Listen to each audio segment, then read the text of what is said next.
Sometimes it feels as if the world is split into winners and losers, with everyone striving for a place at the top.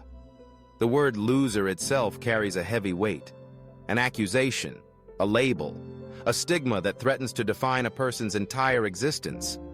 It's a word that follows people through classrooms, locker rooms, offices, and even the quiet corners of their own minds. But what does it really mean to be the only loser in a world so obsessed with winning? Imagine a person walking alone after a defeat, shoulders heavy, head bowed. Maybe they lost a big game, missed a promotion, failed an exam, or simply made a mistake that cost them something important. In that moment, isolation sets in. To be the only loser, it seems, is to stand apart from the crowd. While others celebrate or at least move on, you're left replaying every misstep, every flaw, every word said or unsaid. The world, in its rush toward victory, rarely pauses to notice those left behind. But in reality, everyone, at some point, knows what it's like to lose. The difference is, some losses are quieter, unnoticed, hidden beneath the surface. Some people wear their setbacks as private scars, while others are forced to carry them in public. The feeling of being the only loser is so powerful, not because it's true, but because it's lonely. It tricks the mind into believing that no one else could possibly understand. Yet within this sense of isolation lies an unspoken truth. Losing in its rawest form is a universal experience.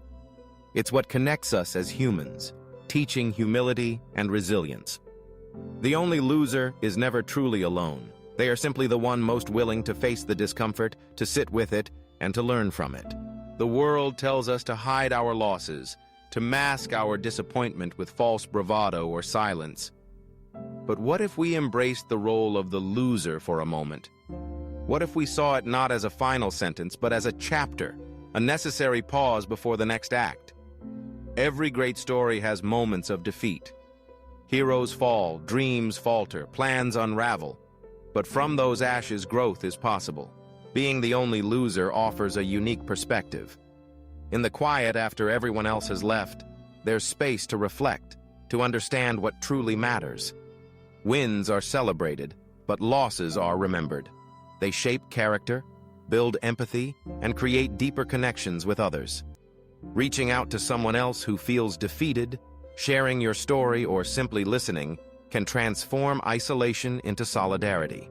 It's also in losing that we learn perseverance, the courage to try again, to risk failure, to stand up after falling. This is where true strength is forged. Often, those who have lost hardest become the most compassionate, the most innovative, the most determined. Their journeys are marked by setbacks, but also by comebacks. So to the only loser, the one who feels left behind, overlooked, misunderstood, know that your story is far from over. The world may not always see it, but there is dignity in defeat and honor in persistence. Every winner was once a loser, every champion once defeated. The pain of loss is sharp, but it can carve out space for growth that victory rarely offers.